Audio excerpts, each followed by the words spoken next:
Hello there guys, my name is Dr. Faaiza Asma and I've decided to start a series of educational YouTube videos called Red Flags.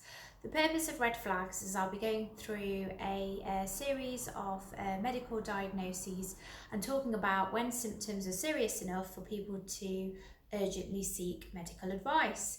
Please note before we start that even though I'm a qualified doctor, there is no substitute for a visit to the GP, a thorough history, an examination and a set of bloods.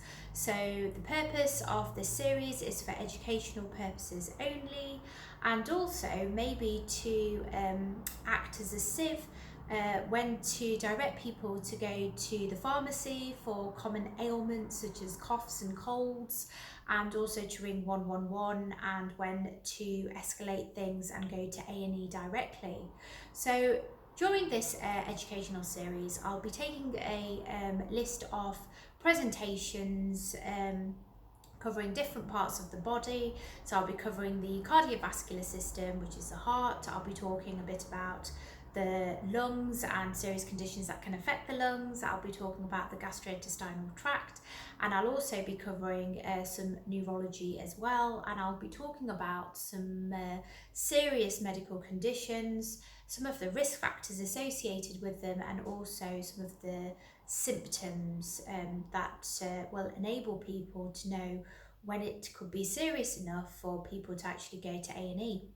Sadly, as it is at the moment, particularly with the COVID-19 pandemic, our services are more stretched than ever. The waiting times for A&E is growing.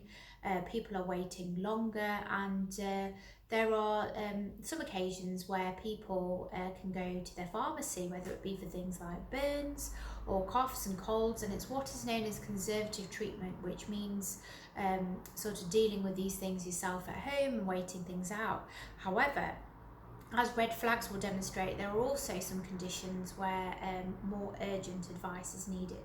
Okay, so without any further ado, I'm going to talk about my first red flag presentation, which will be talking about the common heart attack, also known as myocardial infarction.